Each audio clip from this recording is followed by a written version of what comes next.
Este fracaso nos lleva a hacer un mayor abuso de las Fuerzas Armadas. Nunca se dio temporalidad allá en el 2007, cuando se dio la orden a las Fuerzas Armadas de salir a las calles a realizar funciones de seguridad pública.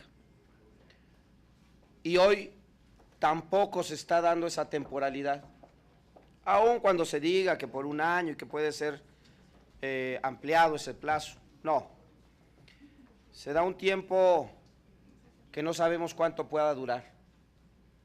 Y lo peor es que desde el 2000, antes del 2007, desde el 2005, se han implementado en algunos momentos tibios esfuerzos por ir a reforzar la seguridad pública. Desde el 2005 se tienen en el presupuesto recursos específicos para aplicar en estados y municipios en materia de seguridad pública. Y muy pocos estados y muy pocos municipios han hecho uso eficiente de esos recursos. O casi podría decir que ningún estado y muy pocos municipios han hecho uso eficiente de esos recursos. No han acatado en los estados y en los municipios la normatividad que se ha pretendido implementar para el reforzamiento de sus policías. Pero no solamente es el tema de las policías estatales o municipales. Volteemos a ver qué sucede con las procuradurías en los estados o las fiscalías, los que ya las tienen. Y es un verdadero desastre. Y si revisamos por rubro de sus responsabilidades, se darán cuenta que muy pocos tienen voluntad de ir a atacar a la delincuencia organizada. Si revisamos sus áreas antisecuestros, se van a dar cuenta que prácticamente no existen.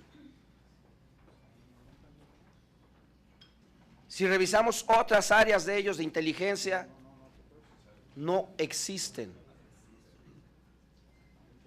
O son pobres y simple y sencillamente no atienden las necesidades.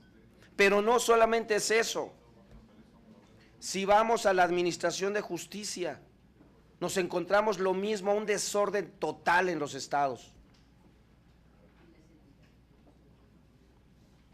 No hay voluntad verdadera de ir a enfrentar a los delincuentes. Se han deshecho de esa responsabilidad y por eso es, por supuesto, tan cómodo pedir que las Fuerzas Armadas hagan ese trabajo. Aquí nadie está en contra, yo no he escuchado que alguien hable mal de las Fuerzas Armadas o estén en contra de ello. Lo que tenemos es la preocupación justamente de cómo les damos protección, de cómo les damos un marco jurídico, de no seguirlas exponiendo, porque también son vulnerables a la corrupción y lo hemos visto y ahí están muchos ejemplos de cómo ya tocó la corrupción a la Marina. Apenas hace unos días, aquí mismo en la Ciudad de México, se da a conocer uno de esos casos. Pero en otros momentos también cómo ha tocado la corrupción a al propio ejército. Ellos mismos lo han dicho, ya aquí se mencionó en otros momentos, y han dicho nosotros no estamos formados para policías. Lo han reconocido y piden no estar en estas actividades. Y les respondemos con una ley de seguridad interior donde se les pretende dar supuestas garantías. Con esto no se resuelve absolutamente nada de lo que se dice se pretende resolver. Miren ustedes lo que dice el artículo 2 de esta ley.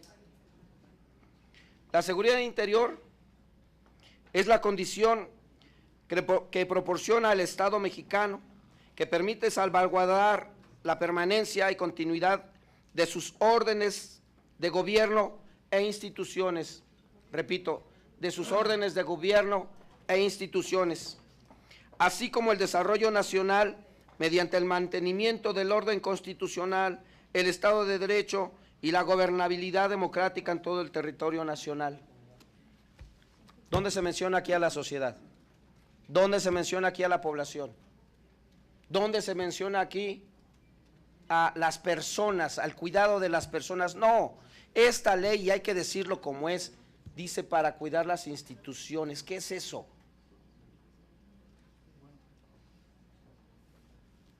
Hablemos con la verdad. Esto no tiene que ver realmente con la seguridad de las personas.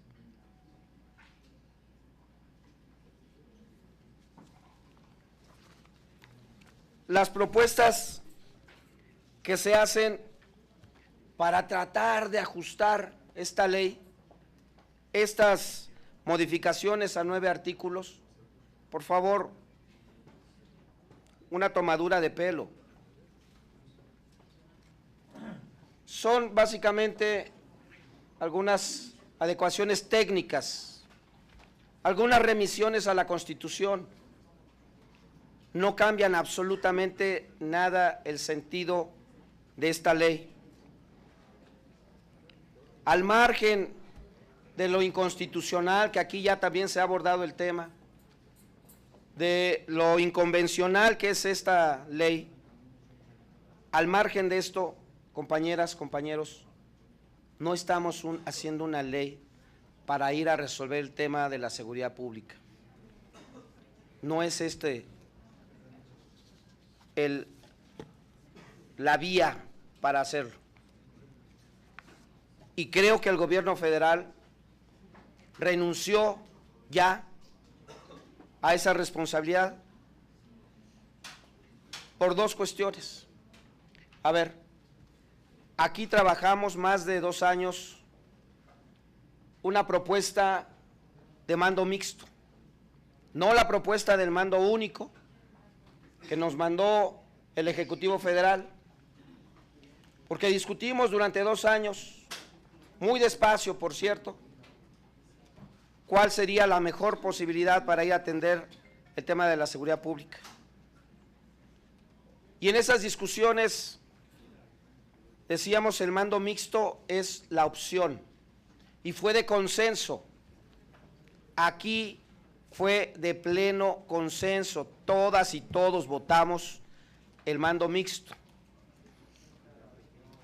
Y hoy supimos apenas hace unos días, en voz del secretario de Gobernación, que él fue el que ordenó congelarla, ¿no? Que él fue el que dijo no, no sirve, y entonces no sale. Cuando debimos habernos sentado incluso con la Secretaría de Gobernación, con el secretario de Gobernación, a discutir qué no le gusta de esa ley, ¿no? Ah, no, pues no le gustó y entonces no sale. Un trabajo de 2 años de todas y todos nosotros a la basura, por una decisión, así. Y hace unos días la votaron en contra, después de estar congelada 2 años o más, la votaron en contra en la Cámara de Diputados. Y no tenemos nada sobre seguridad pública, ¿eh? No hay ninguna alternativa que nos estén planteando en este momento. Esto no lo hace. Pero además el mando único, esta necedad del mando único, señoras, señores, el mando único está implementado en varios estados, de facto está así. ¿Y qué se ha resuelto? Nada, absolutamente nada se ha resuelto, y al contrario, sigue agravándose el fenómeno de la delincuencia.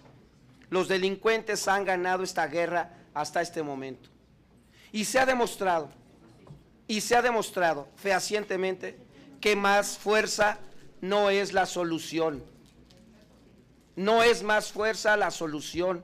El ejército está, por supuesto, en las calles y se coordina con la Policía Federal y se coordina con policías estatales, y el índice delictivo sube todos los días. Pues ¿qué no nos damos cuenta? ¿Pero por qué somos necios en esto? No es la solución mayor fuerza en las calles. ¿Cuánto tiempo más el ejército para encontrar una verdadera solución?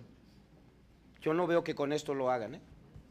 No veo que con esto lo logren, pero sí con esto podrían estarse afectando más los derechos humanos. Hay ejemplos, en verdad, hay ejemplos en los municipios donde sí hay avances en materia de abatir el índice delictivo. Se puede constatar, son los números del Sistema Nacional de Seguridad Pública los que registran los avances o retrocesos en esta materia en los estados y en los municipios. Ahí hay ejemplos de cómo se puede atender esta materia en beneficio de la sociedad, pero no los queremos ver. Quiero decirles que, bueno, al margen de ir discutiendo cada uno de los artículos, que lo haremos en el Pleno, creo que no vale mucho la pena desgastarse aquí en este momento con ello, porque los vamos a reservar todos. No. Bueno, si quieren les sigo entonces aquí, por supuesto. Para alargar el tiempo y no entre hoy en primera lectura. Bueno, porque es una mayoría la que me pide abreviar, entonces, atendiendo a esa mayoría. Quiero decirles que el grupo parlamentario del PRD aquí en el Senado de la República presentamos y entrego en este momento un voto particular en contra de esta ley. Muchas gracias. Muchas gracias, senador Luis Sánchez. Le rogaríamos mucho al secretario técnico de la Comisión de Gobernación pueda recibir el voto particular en contra del senador Luis Sánchez. Tocaría un turno para hablar a favor y le quiero ceder la palabra al senador José María Tapia. Te escuchamos, senador. Muchas gracias. Con su permiso, presidenta, presidentes de las comisiones. Quiero primero comenzar reconociendo el esfuerzo de mis compañeras y compañeros senadores, quienes desde este Senado de la República se ha tomado en consideración la importancia del diálogo con la sociedad y por ello que se tuvieron las reuniones y los debates de esta semana y durante todo este año con diversos actores del sector público y social con el fin de escuchar todas las voces. Como es de nuestro conocimiento, en el interior de la República se enfrentan entornos de debilidad institucional y no estamos ajenos a ellos en el Senado de la República. Por ello se deben iniciar las acciones que tiendan a normar la participación de las Fuerzas Armadas en tareas de seguridad. Y no confundamos la seguridad interior con la seguridad pública. La seguridad interior es una derivante de la seguridad nacional y no estamos invadiendo la esfera de competencias de los estados en materia de seguridad pública. Los gobiernos locales estamos ciertos que deben de retomar estas tareas de inmediato, pero constitucionalmente solamente es facultad de ellos. Los gobiernos estatales y municipales no han logrado proveer de cuerpos policiales confiables y eficaces, por lo que resulta impostergable reglamentar el uso de nuestras Fuerzas Armadas o nuestras fuerzas federales que apoyen a las autoridades estatales y locales. Hago un énfasis en que la Ley de Seguridad Interior no representa la militarización del país, por el contrario, pretende fortalecer los esfuerzos del gobierno con reglas claras y respeto a las Fuerzas Armadas. Esta Ley de Seguridad Interior brindará certeza jurídica a la ciudadanía y a las Fuerzas Armadas, siendo respetuosa absolutamente de los derechos humanos. Cabe resaltar que esta ley resolverá un problema que comenzó hace muchos años y que sin duda es urgente dar resolución en el corto plazo. Nos permitirá contar con un procedimiento legal para que las fuerzas federales y nuestras Fuerzas Armadas intervengan en apoyo a cualquier instancia, local o estatal, pero sobre todo que la facultad constitucional para disponer de ellas se den en un marco de certidumbre jurídica. Cierto es que ante la aprobación de esta ley siempre existirán cuestionamientos necesarios y válidos por hacer, y estoy seguro que sin duda son muy sanos al hacerlos. La ciudadanía puede estar tranquila. El Estado mexicano actuará con nuevos instrumentos jurídicos encaminados a fortalecer nuestro andamiaje institucional. Pero más allá de que estoy a favor y defenderé esta ley, yo les pregunto a todas mis compañeras y compañeros senadores, ¿quién de aquí tiene familiares militares? ¿Quién de aquí tiene familiares que tengan dentro del ejército o marina? Yo vengo de una familia integrada por 2 abuelos generales y padre médico militar. Por eso tengo la obligación de darles la certeza a nuestro ejército mexicano en su actuar. No es posible solamente pensar en el actual de las fuerzas federales sin verlos a los militares como lo que son, seres humanos, ciudadanos mexicanos, ciudadanos que se están comprometiendo por salvaguardar nuestra integridad física, salvaguardar nuestra seguridad. ¿O acaso solamente les agradecemos cuando nos apoyan en labores de reconstrucción o salvamento de los desastres naturales? Independientemente de venir de una familia militar, también hace no mucho tiempo fui director general del Fonden y me tocó trabajar hombro con los marinos y los soldados mexicanos, sin importar colores partidistas y sin importar gobiernos de cualquier partido, sea de oposición o no. Nuestras Fuerzas Armadas siempre dan lo mejor y siempre están dispuestos a salvaguardar a los mexicanos. ¿Por qué no darles un poco de certidumbre? ¿Por qué no darles las herramientas necesarias para poder competir en un ámbito de iguales, con oportunidades, con desarrollo, pero también con garantías constitucionales en su deber y en su actuar? No es posible que solamente veamos un tema político y no nos pongamos a ver en un tema de derechos también de nuestras Fuerzas Armadas. ¿Sería cuánto, señora presidenta? Muchísimas gracias, senador Tapia. Senadora Cristina Díaz. No sé quién siga. Bien. Sigue entonces en el uso de la palabra para referirse a este proyecto de dictamen en contra la senadora Iris Vianey Mendoza. Buenas tardes, compañeras y compañeros senadores. Resulta que este Congreso, al que nunca le interesó legislar sobre regular el uso legítimo de la fuerza pública, hoy sí, en unos cuantos días, pretende aprobar una ley de seguridad interior, cosa para la que no estamos facultados constitucionalmente.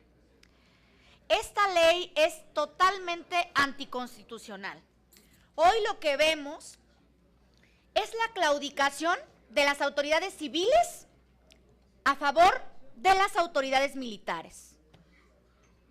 Y con ello en ningún momento estamos minimizando la labor de los militares. Al contrario, la valoramos, los destacamos como una institución que goza de muchísima confianza de la ciudadanía. Hoy donde vemos una ley de seguridad interior que, como bien decía nuestro coordinador del grupo parlamentario del PRD, no protege a las personas, no protege al individuo, no protege a la sociedad, protege a las instituciones. Es garantista, pero de las instituciones, no de la sociedad. No se ha escuchado aquí en ningún momento a las organizaciones de las comisiones, por ejemplo, de derechos humanos, por mencionar algunos ejemplos: Baja California Sur, Aguascalientes, Jalisco, Yucatán, Nuevo León, Veracruz, la Ciudad de México, la propia Defensoría del Pueblo en Oaxaca. No las hemos escuchado, ni siquiera el derecho de audiencia.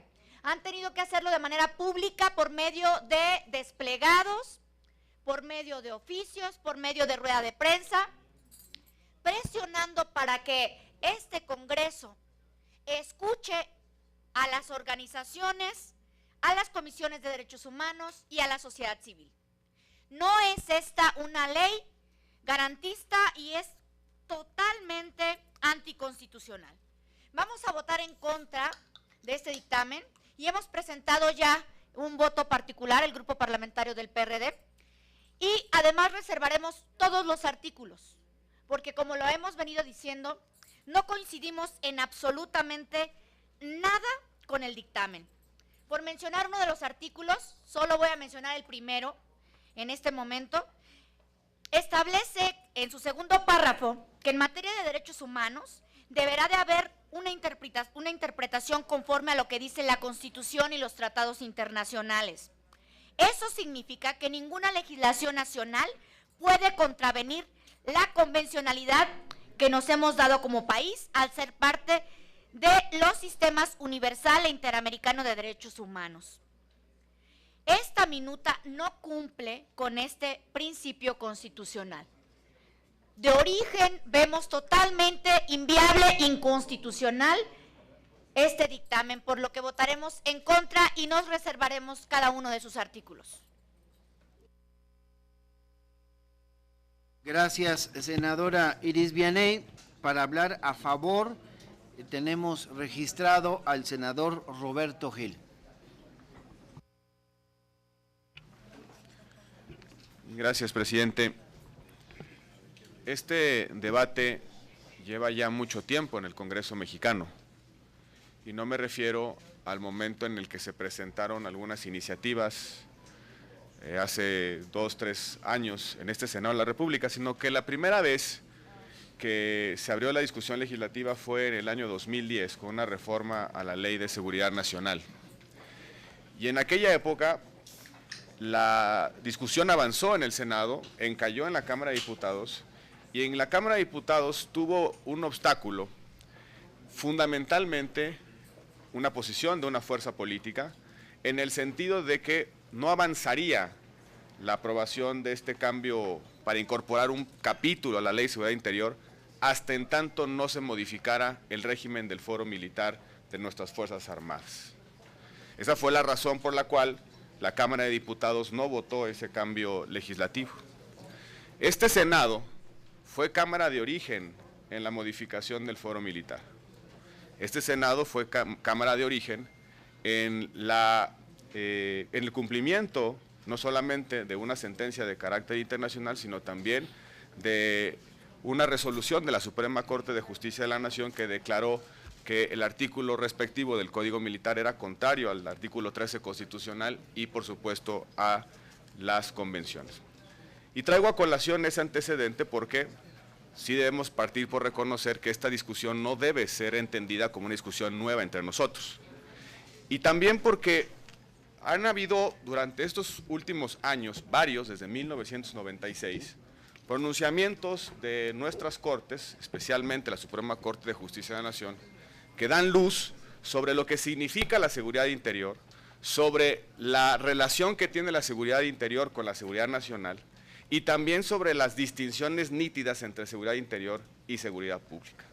También hay resoluciones que razonan en el sentido de que nuestras Fuerzas Armadas tienen funciones permanentes, esto es, que esa cláusula del artículo 129 constitucional que establece que en tiempos de paz las Fuerzas Armadas no pueden realizar ninguna función estrictamente no vinculada con la disciplina militar, hay que leerla con matices, que no es una cláusula que se debe leer de manera radical. ¿Por qué?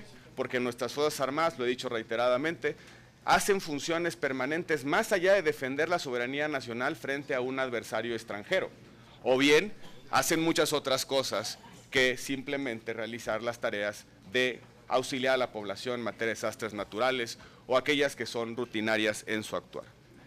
Y nos ha dicho la Corte en varios momentos, y empiezo por ahí, nos lo dijo en 1996, en la acción de inconstitucionalidad 1/1996, que las Fuerzas Armadas pueden tener el mandato del presidente de la República para enfrentar un riesgo inminente, una situación que de no enfrentarse puede escalar y comprometer otras situaciones como la paz pública o generar un trastorno interno.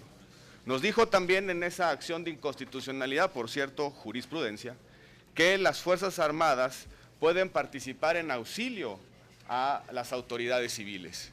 Y a partir de entonces, en 2004 hicimos una reforma constitucional para establecer la facultad del Congreso para legislar en materia de seguridad nacional.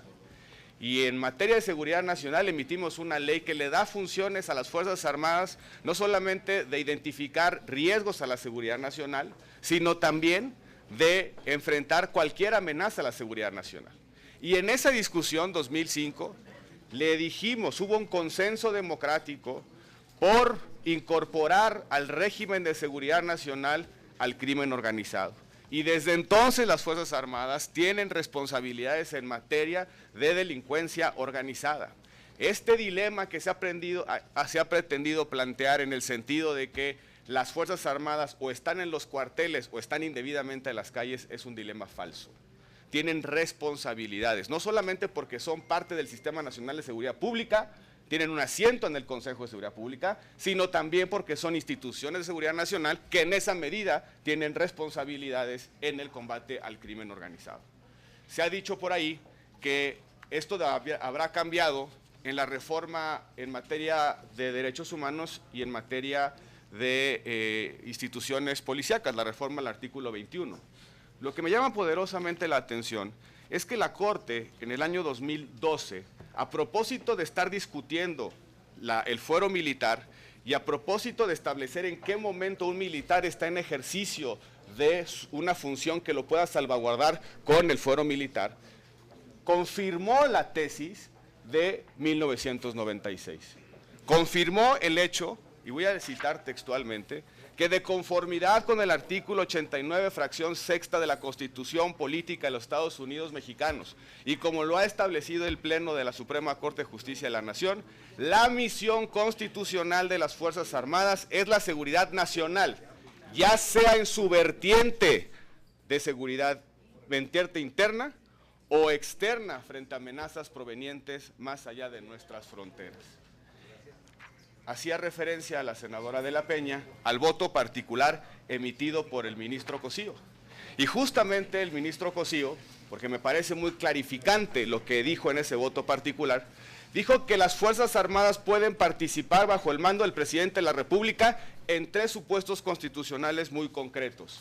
Y leo: para mí, o estamos en un momento de guerra declarado en términos de los artículos 73 y 89, declaración de guerra por parte del Congreso de la Unión, primer supuesto, o estamos en una suspensión de garantías declarada conforme a los procedimientos del artículo 29, segundo supuesto, o estamos en la situación en donde en términos del artículo 89 constitucional, fracción sexta, que el presidente de la República hace una declaración expresa mediante un decreto expreso fundando y motivando una situación en la que declare que es necesario preservar la seguridad nacional en los términos de la ley respectiva y disponer de la totalidad de las Fuerzas Armadas permanentes, o sea, del Ejército, la Armada y la Fuerza Aérea, para la seguridad interior y defensa exterior de la Federación. Son los 3 supuestos. Y justamente en la acción de inconstitucionalidad de 1996, dijo la Corte que para ejercer la facultad del artículo 89, fracción sexta, el Ejecutivo tenía que actuar de conformidad con el artículo 16 constitucional, es decir, fundar y motivar su proceder. Es lo que no ha ocurrido en los últimos años. No hay un acto jurídico del Ejecutivo que funde y motiva la razón por la cual se dispone de las Fuerzas Armadas y se envía a realizar una tarea de seguridad interior. Un acto jurídico que diga cuándo, cómo, por qué y para qué. Un acto jurídico que pueda ser controvertible en la Corte. Un acto jurídico que pueda ser evaluable. Un acto jurídico que diga cuáles son las condiciones, dimensiones de realización de esa facultad. Y de eso se trata la Ley de Seguridad Interior. De fijar un procedimiento, una serie de supuestos, precisamente para que el Ejecutivo emita ese acto de autoridad, es decir, funde y motive la causa de su proceder, o bien, como dijo el ministro Cosío, emitir un decreto en el que fundando y motivando la razón del ejercicio de esa facultad, podamos saber los mexicanos cuál es la razón de fondo de ese ejercicio facultativo. Pero también se ha dicho aquí que las convenciones internacionales prohíben, parece, de manera absoluta y tajante, a los estados a recurrir a sus fuerzas armadas para una determinada situación de carácter interno. Y se ha hablado de convenciones internacionales y resoluciones. He hecho un esfuerzo por encontrar alguna que diga eso. No lo he encontrado. Lo que sí encontré fue que en el año de 2012, un organismo de la Organización de Estados Americanos, el Comité Jurídico Interamericano, emitió una guía, leo el título, para la regulación del uso de la fuerza y la protección de las personas en situaciones de violencia interna que no alcanzan el umbral de conflicto armado. Y en una de sus principales conclusiones, este comité de OEA concluyó lo siguiente: no obstante la legitimidad con que los estados pueden recurrir a las autoridades militares para ejercer estas funciones, esa medida debe ser siempre de carácter excepcional, aplicándose únicamente cuando las fuerzas policiales o de seguridad no cuentan con la capacidad necesaria para enfrentar la situación. Temporal, hasta en tanto las fuerzas policiales y de seguridad fortalecen sus capacidades, y subsidiaria en el sentido de que las Fuerzas Armadas deben actuar en apoyo y bajo las órdenes de las autoridades civiles electas. Principios que OEA marcó sobre el uso de Fuerzas Armadas en circunstancias de seguridad interna: excepcionalidad, temporalidad y subsidiariedad. Y de eso se trata la Ley de Seguridad Interior, de establecer claramente los supuestos en los que el presidente puede ejercer la facultad de disponer de Fuerzas Armadas, fijar el plazo específico de intervención y sobre todo que la intervención tiene como propósito dar espacio y tiempo a la órbita local para reconstruir sus propias capacidades, y una vez reconstruidas esas capacidades, la intervención debe ceder para dejar la responsabilidad al ámbito local. Lo que estamos tratando de hacer con esta ley es regularizar nuestra situación interna con lo que ha establecido un organismo de carácter internacional, que verdaderamente sea excepcional, que la intervención sea temporal y que siempre y en todos los casos, sea subsidiaria de las responsabilidades directas en materia de seguridad. Lo que estamos haciendo es volver convencional el actuar del Ejecutivo Federal con respecto a la disposición de fuerzas armadas. Se dice también que es inconstitucional esta ley en razón de que el Congreso mexicano no tiene facultades para legislar en la materia. La más obvia de ellas: seguridad nacional. Lo dijo la Corte, seguridad interna es una vertiente de la seguridad nacional. Pero si eso no es suficiente, habría que ir a otra disposición del artículo 73, la fracción 30ª, que dice claramente: es facultad del Congreso expedir leyes para hacer efectivas las facultades concedidas por esta Constitución a los poderes de la Unión. Y hasta donde yo entiendo, el presidente de la República es un poder de la Unión, y hasta donde yo entiendo, la función de seguridad interior es un poder que la Constitución le otorga a ese órgano del Estado, y en consecuencia el Congreso puede regular esa función. Lo que estamos tratando de hacer es poner orden al desorden. Lo que estamos tratando de hacer es que una facultad muy potente en términos de sus implicaciones tenga un derrotero normativo claro, previsible y cierto. Que el presidente de la República, si toma la decisión, no solamente tenga que asumir la responsabilidad política, sino cumplir un mínimo de exigencias legales. Así funciona el Estado democrático de derecho. Una de las características esenciales de ese Estado democrático de derecho es que todos los órganos del Estado se someten a la ley, se someten a normas que rigen su actuar. No podemos dejar las cosas como están. No podemos dejar la facultad del presidente de disponer la mayor fuerza coactiva que tiene el Estado mexicano, de ejercerla en libertad, de manera caprichosa, a contentillo o bien de manera discrecional. De eso se trata esta discusión. Se trata de cerrar las brechas de discrecionalidad en el uso del poder letal del Estado mexicano. Y una de las características esenciales de esta ley es que dificulta que el presidente de la República o su gobierno recurra a las Fuerzas Armadas, porque se deben de acreditar dos umbrales de intervención. El primero, el umbral que implica que la situación responda a los supuestos de procedencia de la intervención. No son cualquier supuestos de intervención, no son cualquiera. Lo dice claramente el proyecto. Se tiene que acreditar que estamos frente a una situación que amenace la seguridad nacional en términos de un artículo que lleva 13 años vigente. No estamos incorporando una nueva condición, un nuevo supuesto de procedencia o de salida de las Fuerzas Armadas. Estamos utilizando el régimen vigente para decir: solo en estos casos donde la federación es competente y específicamente en crimen organizado, puede el presidente utilizar fuerza federal, incluyendo Fuerzas Armadas. El artículo 5 de la Ley de Seguridad Nacional prevé crimen organizado. Y el segundo umbral que no en todos los casos se puede recurrir a Fuerzas Armadas.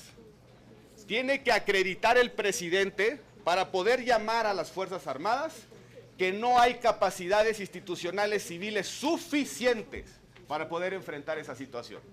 Doble umbral para poder acreditar y justificar la salida de nuestras Fuerzas Armadas. Eso es dificultar el uso del poder coactivo del Estado. Tenemos que revisar muchas cosas hacia adelante. Por supuesto, señoras senadoras, señores senadores, esta ley no va a cambiar el problema de seguridad pública y no lo va a hacer porque no es su propósito. Su objeto no es ese, no es su fin. Su fin es muy concreto, regular una facultad del presidente que hoy es una facultad discrecional, abierta y sin límites. Lo que sí va a resolver el problema de seguridad es que nos encarguemos de reconstruir el Sistema Nacional de Seguridad Pública, que hagamos algo frente a la crisis penitenciaria que vive el país, que fortalezcamos las fiscalías, la Procuración de Justicia en el ámbito federal y en el ámbito local, que cambiemos nuestra política de drogas, que generemos mejores respuestas del Estado frente a los conflictos, esos microconflictos que terminan agravándose y acaban en dramas penales, en violencia que lastima a nuestra sociedad. Tenemos que avanzar en muchos temas hacia adelante, pero hay un pendiente que tenemos sobre la mesa. No es el propósito de esta ley simplemente darle un marco de actuación a las Fuerzas Armadas, es mucho más profundo. Es que las Fuerzas Armadas no puedan ser utilizadas caprichosamente en función de necesidades o en función de la incompetencia, negligencia o corrupción de las autoridades civiles. Lo que piden las Fuerzas Armadas es que se les use bajo condiciones estrictamente excepcionales, no como primeros respondientes de las situaciones que se ha generado por falta de competencia y de responsabilidad de la órbita local. Concluyo diciendo que, así como lo expresé en alguna otra reunión, una parte de nuestra problemática actual tiene que ver con el régimen de delincuencia organizada. Hemos metido ahí muchas cosas y cada vez que ampliamos el concepto de delincuencia organizada, no solamente generamos más espacios del régimen especial que implica la delincuencia organizada en términos penales, sino también le damos más responsabilidades por la puerta de atrás a nuestras Fuerzas Armadas. Hace no muchos meses el Senado de la República estaba aprobando por unanimidad la incorporación de nuevos delitos a delincuencia organizada. Hace no mucho tiempo. Y todas las fuerzas políticas aquí representadas hemos presentado en algún momento iniciativas para llevar al régimen de delincuencia organizada delitos que lastiman a la población. ¿Por qué? Porque siempre es más fácil utilizar los instrumentos de excepción para poder cumplir o para por lo menos atemperar la crisis de delincuencia y los fenómenos criminales que vive el país. Ojalá hagamos una reflexión y este debate sirva no solamente para replantearnos la relación de las Fuerzas Armadas con la autoridad civil, sino también para replantearnos la forma en la que el Estado mexicano está respondiendo a la situación de violencia y de crimen que vivimos todos los días. Por su atención, muchas gracias. Muchas gracias, senador Roberto Gil, para expresar sus puntos de vista y posicionamiento en contra. Tenemos registrado al senador Miguel Barbosa. Gracias, presidente. Gracias, presidente. De verdad que aquí, por acá han desfilado gobernadores, representantes de organizaciones sociales, en favor y en contra, y los gobernadores han dicho de cómo. Senador Gamboa, ¿escuchó usted al senador Gil? ¿Ahora escúchame a mí? Estoy escuchando, con mucha atención.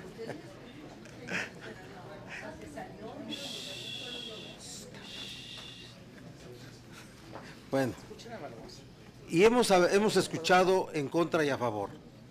Y los gobernantes reclaman una situación de asedio en contra de la seguridad pública. Y en sus funciones de gobierno, es cuando exigen la presencia del ejército en labores de seguridad pública. Ahora nos dicen que el propósito de esta minuta no es abatir la inseguridad pública, sino es regular la facultad del Ejecutivo en su competencia sobre seguridad interior en su vertiente de seguridad nacional. Fíjense nada más. O sea, entonces, De plano, estamos hablando de dos cosas diferentes, absolutamente diferentes. A ver, nadie va a convencer, una parte no va a, los que están en contra no van a convencer a los que están a favor y viceversa. Está claro que así es. Representamos visiones diferentes de país, representamos visiones diferentes de nuestro concepto constitucional. Lo que la ley, esta propuesta de ley que se está discutiendo, propone, es desarrollar el concepto de seguridad interior sustituyendo al de seguridad pública. Esas son las razones de inconstitucionalidad básicas y ahí está todo el desarrollo para poder hacer participar a las Fuerzas Armadas con un marco legal, a sabiendas que es inconstitucional, porque todos lo saben, a sabiendas de las opiniones de organizaciones de derechos humanos del mundo, no solamente mexicanas, del mundo, lo están haciendo. Lo están haciendo. Y entonces, todas las razones inteligentes para argumentar jurídicamente en favor de la ley, de verdad que no tienen ningún respaldo, ningún fundamento, pero nos respetamos. Por eso, el tema técnico creo que lo tenemos que debatir en las reservas en lo particular. Ahorita son posiciones que todos ya han manifestado de manera profusa sobre una posición en relación a lo que implica aprobar una ley de estos alcances.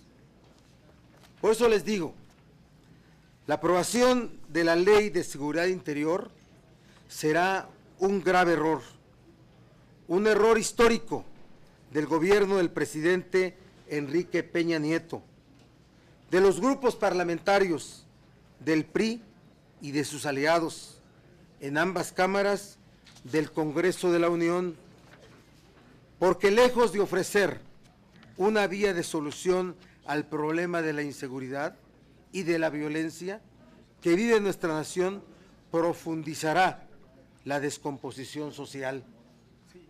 Qué lamentable, qué terrible que este gobierno termine de esta manera, con la aprobación de una ley que militariza al país, que vulnera los derechos humanos y que pone en riesgo nuestra paz social.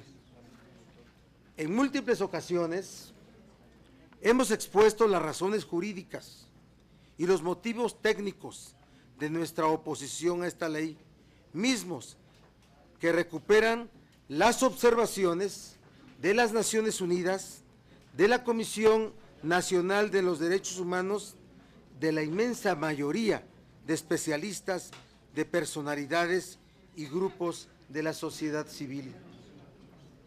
Como nunca antes, muy diversas instituciones han alzado la voz en contra de la Ley de Seguridad Interior y como siempre ha ocurrido en este gobierno, se han ignorado las críticas. Como siempre, se ha aparentado apertura, fingiendo que se escuchan las voces discordantes, pero al final, como hoy va a ocurrir, se aprueba lo que se tenía previsto de antemano. Lo que ha ocurrido en esta ley fue grotesco. Al supuesto exhorto del presidente de la República para profundizar el diálogo con la sociedad, le siguió la simulación y 9 cambios totalmente insignificantes. El gobierno no ignora el enorme rechazo social a esta ley, pero simplemente no le importa. Sus intereses y sus prioridades nunca han sido a favor de la gente. Las Fuerzas Armadas no pueden, no deben asumir la función de seguridad pública, porque su involucramiento alteraría significativamente la naturaleza de las instituciones básicas del Estado. Transformar este orden jurídico equivale a cambiar el eje en torno al cual gira el poder político. Significaría modificar su cimiento en la legitimidad social para depositarlo en una valoración discrecional y subjetiva del orden y la disciplina. Este gobierno ha perdido la visión. En las filas del Gabinete Federal no quedan estadistas que adviertan esta situación. La institucionalidad de las Fuerzas Armadas. A ver, quien conduzca la sesión, le pido que a los asesores que acompañan, por favor, Sí, por supuesto que le solicitamos con mucho respeto, pero también con mucha claridad a todos los asistentes, a las asesoras, que ¿no? pongan Que atención se callen. de manera particular a Se los callen. asesores. Gracias. Este gobierno ha perdido la visión. En las filas del Gabinete Federal no quedan estadistas que adviertan esta situación. La institucionalidad de las Fuerzas Armadas, la subordinación de los mandos militares a la autoridad civil han sido factores fundamentales, primero de la paz social y segundo de nuestra transición a la democracia. Basta volver la mirada hacia el sur de nuestro continente para traer a la memoria lo que ha pasado a las naciones cuando las Fuerzas Armadas intervienen en asuntos de orden interno, así como lo difícil y doloroso que ha sido restituir los regímenes democráticos en dichos pueblos hermanos. De ninguna manera es circunstancial que en nuestra Constitución se establezca que la seguridad pública corresponde a la autoridad civil. La verdad es que el gobierno federal y sus aliados están desesperados y sometidos, desesperados porque saben que perderán la presidencia de la República, sometidos porque el gobierno federal está al servicio de los intereses de la oligarquía y del gobierno de Estados Unidos. La mano dura, la militarización del país, el retroceso de las libertades y del ejercicio pleno de derechos son anhelos largamente acariciados por los sectores más conservadores y reaccionarios de nuestro país, para los cuales la democracia es un molesto obstáculo, mientras que para el gobierno de Estados Unidos la militarización representa el modelo de seguridad que le conviene a sus intereses políticos y económicos. Para este lado de la frontera, muros y militares en las calles. Esta ley pone en riesgo la institucionalidad de las Fuerzas Armadas. Hace casi 50 años fue un grave error del gobierno instruir al ejército, reprimir a los estudiantes en 1968. En los años 70 fue una terrible equivocación involucrar a efectivos militares en la guerra sucia. Hace 10 años y a la luz de los resultados, fue un terrible equívoco poner sobre las espaldas de nuestro ejército la lucha en contra del narcotráfico. Ahora, esta ley constituye la entrega del control político de los territorios de México al mando militar. Es riesgoso, en extremo, para la democracia, fatal para las libertades y los derechos civiles, sociales y políticos. Lo que viene después no le conviene a nadie, al menos a ningún mexicano con esperanza demócrata e igualitaria. A nadie engaña esta ley. La sociedad tiene perfectamente claro sus riesgos y los motivos que la inspira. Con esta ley o sin ella, el ejército no ganará la guerra contra el narcotráfico, el combate a la delincuencia organizada corresponde a las fuerzas policiales con mandos civiles. Por eso, la sociedad tiene claro que necesitamos con urgencia cumplir con todo lo que hasta el momento no se ha realizado. Desde la reforma del 2008, necesitamos un nuevo modelo policial, más y mejores policías, mejor coordinación e inteligencia. Necesitamos que los mandos policiales sean civiles, personas profesionales y honestas. Lo que necesitamos es erradicar la corrupción en el combate a la delincuencia y terminar con la impunidad. Ese es el verdadero clamor de nuestra sociedad y no la mala utilización de nuestras Fuerzas Armadas. Gracias. Al contrario, muchas gracias, senador. Senador Barbosa, ¿me concede el uso de la palabra? ¿Acepta usted, verdad, senador, una Vamos pregunta? al pleno. Bueno, sí, pues. Senador, solamente para, con referencia a todo lo manifestado aquí, vemos claramente que la fracción de su partido, o sus partidos, va a votar en contra de este proyecto de dictamen. Por obvias razones, ¿no? Pues está en contra de la Ley de Seguridad Interior, y la pregunta es si está en contra porque van a proponer una amnistía a los delincuentes en una falsa premisa de que ganarán la presidencia de la República. Miren, que pidan la palabra los que quieran citar, ¿sí? Que no interrumpa. Sí, que no interrumpa. Adelante, senador. A ver, Chema, lo que tenemos que tener todos presente es que México necesita una pacificación. Pero no amnistía. Por eso te estoy respondiendo.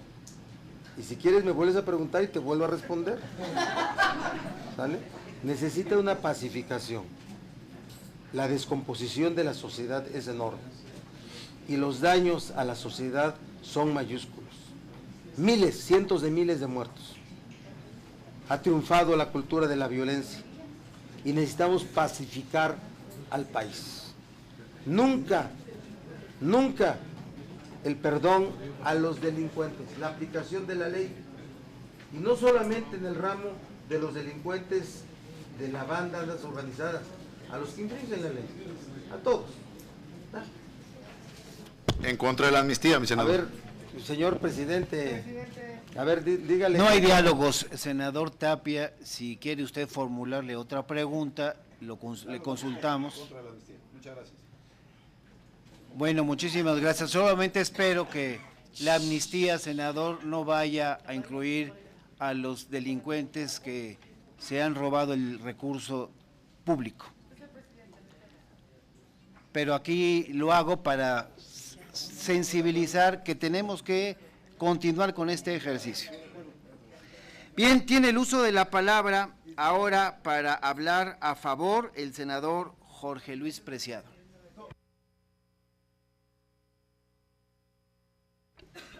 Estoy en contra de la amnistía, pero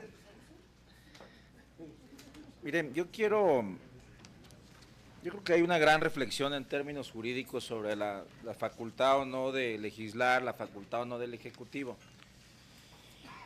Pero cuando yo escucho la mayor parte de las intervenciones desde un punto de vista político, tratando de agradar a las organizaciones y tratando de darle alguna imagen sobre cierta congruencia con lo que han planteado las organizaciones, lo cual no desdeño y creo que son respetables las posiciones, creo que se nos olvida algo en el fondo.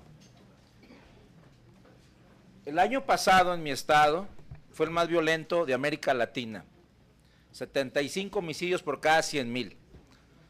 Cuando el promedio internacional es 3.5 por cada 100,000 y cuando en el país el promedio son de 18 homicidios por cada 100,000, Colima llegó a 75 por cada 100,000, es decir, tuvimos 1,500 homicidios en un año. En lo que va del año, seguimos siendo el estado más violento de América Latina. Estamos por arriba de Honduras con 53 muertos por cada 100,000, arriba de Venezuela por 57 muertos por cada 100,000, Colima acaba de llegar a los 72 homicidios por cada 100,000. Un estado que ocupó el primer lugar apenas hace 4 años en seguridad, se ha convertido en un infierno para vivir. La mezcla de gobernantes con narcotráfico, la mezcla de policías con delincuencia organizada, la descomposición de las policías municipales, nos tienen una realidad absolutamente innegable. Hay más violencia en nuestro país y homicidios que lo que está pasando en Siria, que lo que está pasando en Irak, que lo que está pasando con el Estado Islámico, que lo que está pasando en Afganistán. No somos ni por asomo lo que están viendo algunas organizaciones internacionales en materia de derechos humanos. México está en una situación grave, delicada. Yo no sé lo que piensan en los demás estados, pero de donde yo vengo, que es un pueblo muy chiquito que se llama Coquimatlán, a la gente le vale gorro si los cuida la policía municipal, si los cuida la policía estatal, si los cuida la policía federal, si los cuida la armada, si los cuida el ejército. Lo que la gente en este país está clamando es seguridad. A la gente que le están robando en su casa no le interesa quién llegue primero, le interesa que alguien llegue, que alguien disuada al crimen organizado. Porque si bien no provoca los delitos de bajo impacto, sí la cadena que controla al monstruo de 1000 cabezas se llama delincuencia organizada. Y ellos controlan a las bandas de robacoches y los que roban casas, y a los que secuestran, y a los que extorsionan, y a los que cobran piso. En mi estado le están cobrando piso a los médicos, le están cobrando piso a los abogados, van más de 50 abogados que asesinan. O pagas la cuota, o no puedes ejercer la profesión de abogado. O pagas la cuota, o no puedes ejercer la profesión de médico. Le están cobrando piso a los boleros, 20 pesos por día. Y al bolero le vale gorro si va a llegar la policía municipal, la policía estatal o la federal. Lo que quiere es seguridad. Y ese es el reclamo que hay en todo el país. Hace 10 años, hace 20 años con la Operación Cóndor en el Triángulo Dorado, y hace 10 años con la salida de las Fuerzas Armadas de los cuarteles para medio controlar el problema de la delincuencia organizada, obedeció a un reclamo de que la sociedad ya no soportaba los grandes atropellos que había en Juárez, 110 homicidios por cada 100,000 habitantes. Ya no soportaban lo que estaba pasando en Tamaulipas, pueblos absolutamente abandonados. Ya no soportaban lo que estaba pasando en Coahuila, pueblos desaparecidos, con casas destruidas, quemadas, donde encontraron más de 2,000 restos de cuerpos humanos. Ese es el problema que estamos atendiendo. Eso es lo que tenemos que resolver, que no se nos olvide. No se trata de desdeñar las recomendaciones de la Comisión Interamericana o de la ONU, no se trata de eso. Se trata que vivimos en un país donde la violencia ha superado todas las reglas que se viven en otros países.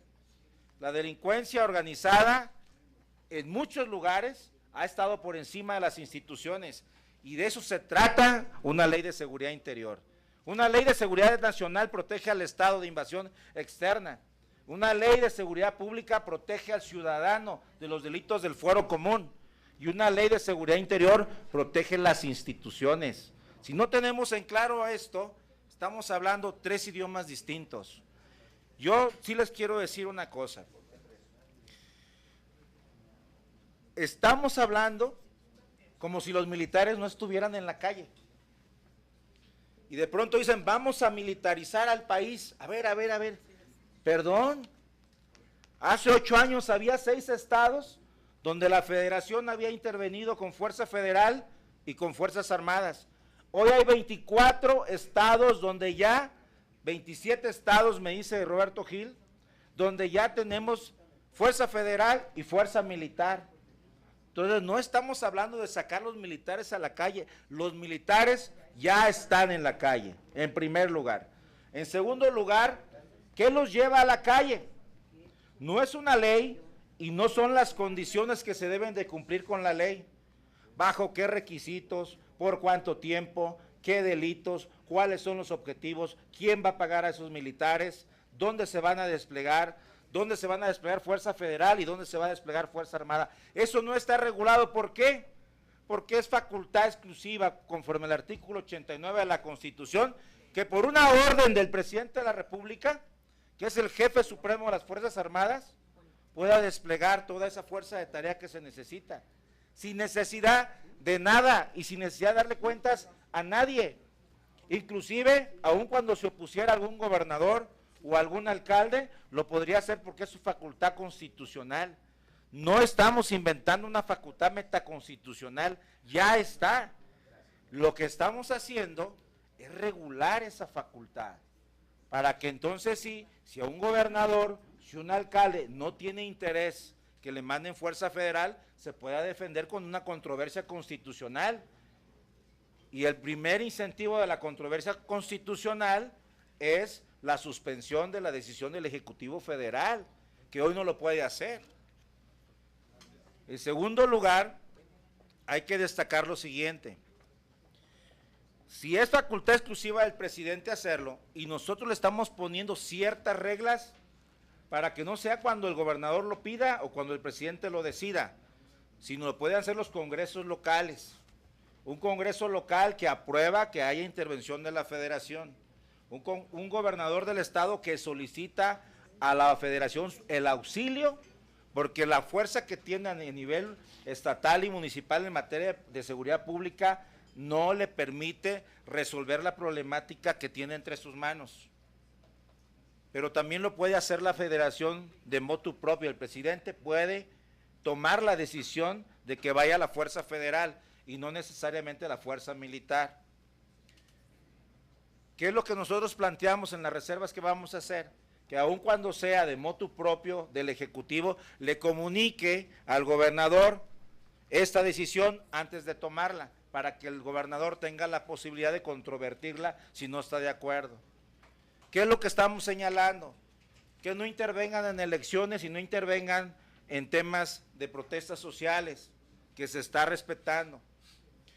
¿Qué es lo que estamos señalando y que hemos planteado como reforma al documento? Que cuando Felipe Calderón saca a los militares a la calle, no les dice cuándo van a regresar. Y lo único que dicen es cuando los gobernadores cumplan con tener una policía profesional, capacitada, bien remunerada, con seguros de vida, con seguro social. ¿Y qué pasa cuando llega la Fuerza Federal a los estados? Pues los gobernadores se echan a la hamaca, porque es más cómodo cargarle la responsabilidad a la federación que asumir su responsabilidad constitucional de darle seguridad pública a sus ciudadanos. ¿Qué es lo que estamos planteando? Con una reserva, uno de los transitorios, o con un transitorio nuevo, que haya perfectamente claro cuál es el proyecto que debe presentar el gobernador o las legislaturas de los estados cuando solicite el auxilio de la Fuerza Federal, que diga a qué se compromete, en cuánto tiempo va a estar ese proyecto para capacitar, para profesionalizar, para depurar y para hacer una nueva policía estatal y municipal. Y entonces sí, los militares que no quieren estar en la calle, déjenme decirles, tengan la certeza de cuándo van a regresar a los cuarteles y cumplir las tareas para las que únicamente les señala la Constitución en materia del fuero militar. Entonces debemos de tener en claro que no estamos resolviendo un tema de ficción jurídica, sino un tema de realidad. Por eso, casi todos los gobernadores le han pedido al Senado que regulemos, no que nos llevemos los militares a los cuarteles, que regulemos cuál va a ser la actividad que va a llevar a cabo la Policía Federal en sus estados. Pero además, déjenme comentarles, que además es muy amplia la discusión. Cuando la Fuerza Federal llega a los estados solo pagan una parte del dinero que deben de aportar a esa fuerza federal y se supone que el resto de los recursos lo deben de utilizar en materia de seguridad, en infraestructura, etcétera, etcétera. Pues casi la totalidad de los gobiernos estatales y o municipales no han aplicado esos recursos. ¿Qué estamos planteando nosotros con el transitorio? Que se le informe al Secretariado Ejecutivo del Sistema Nacional de Seguridad cómo, cuándo y dónde se van a aplicar esos recursos. ¿Qué medidas va a tomar el Estado? ¿Cuál va a ser su proyecto para profesionalizar sus policías? Si tenemos todo eso, entonces tendremos la certeza de cuándo los militares y la Policía Federal va a regresar a las labores que cotidianamente tienen. Entonces, realmente yo creo que si se han aceptado estas modificaciones que nosotros hemos planteado, que eran preocupaciones que tenía la sociedad civil, que eran preocupaciones que tienen algunos legisladores, nosotros hemos planteado la posibilidad de que si se acepta esto en las reservas que vamos a presentar, por supuesto, votaríamos a favor de que esta ley comenzara a regular la estancia de los militares en la calle. Se han dicho muchas cosas, la verdad yo he estado oyendo algunos medios de comunicación a discutir este tema, pero cuando lo discutimos pareciera que hablan de documentos totalmente distintos y plantean cosas que no están en los 34 artículos del dictamen.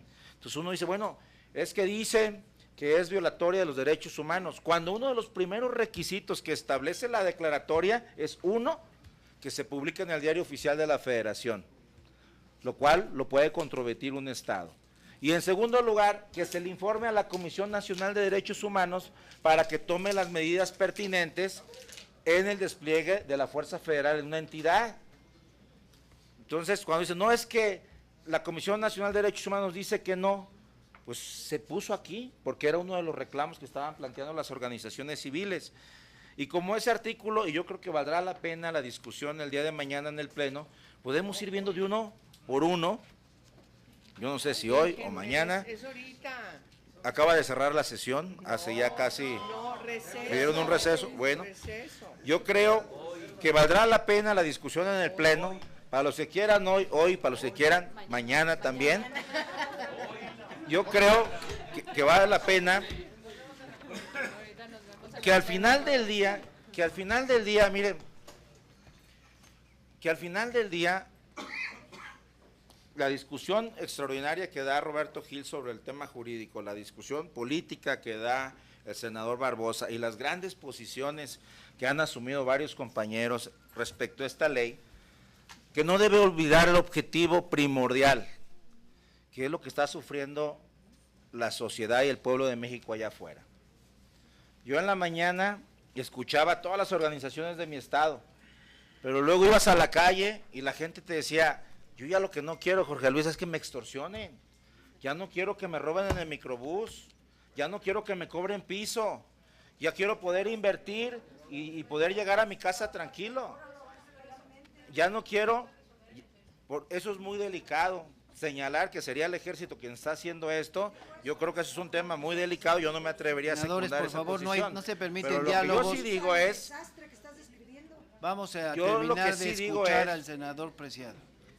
que cuando la gente nos eligió para legislar a favor de los ciudadanos y podemos diferir respecto a cuál va a ser la mejor forma de legislar y podemos diferir en la posición, pero no nos debemos de perder en el camino de que al final del día lo que pretendemos es que la gente viva en paz y viva tranquila, por lo menos en mi estado, el Ejecutivo Federal, con la policía, pero me permite hacer una reflexión respecto a la policía, su comentario.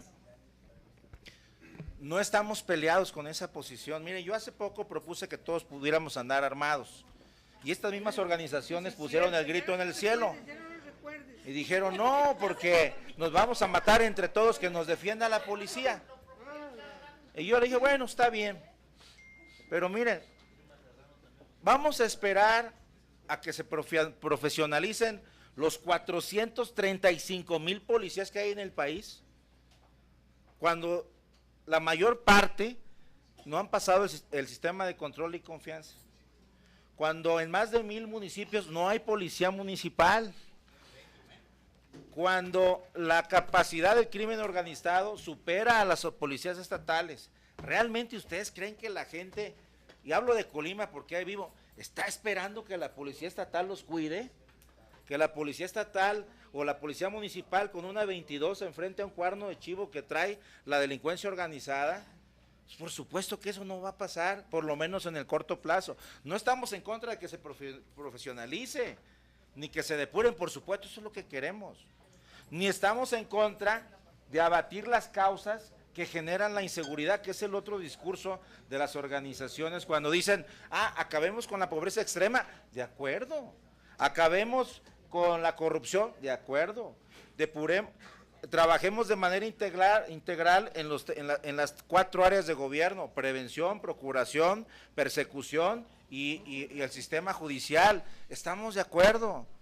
Crezcamos económicamente, acabemos con la deserción escolar, demos educación a todo el mundo, acabemos con la pobreza de 53 millones de personas. Estamos de acuerdo. El único detalle es que mientras eso sucede y mientras estamos trabajando en todo ese proyecto, la gente se está muriendo en este país.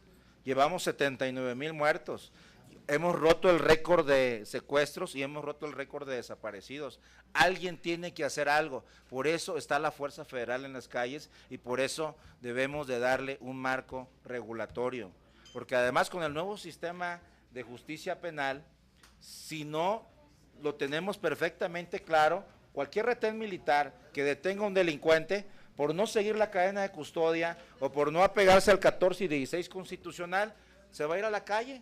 Así le encuentren lo que le encuentren. Necesitamos regular lo que ya es una realidad.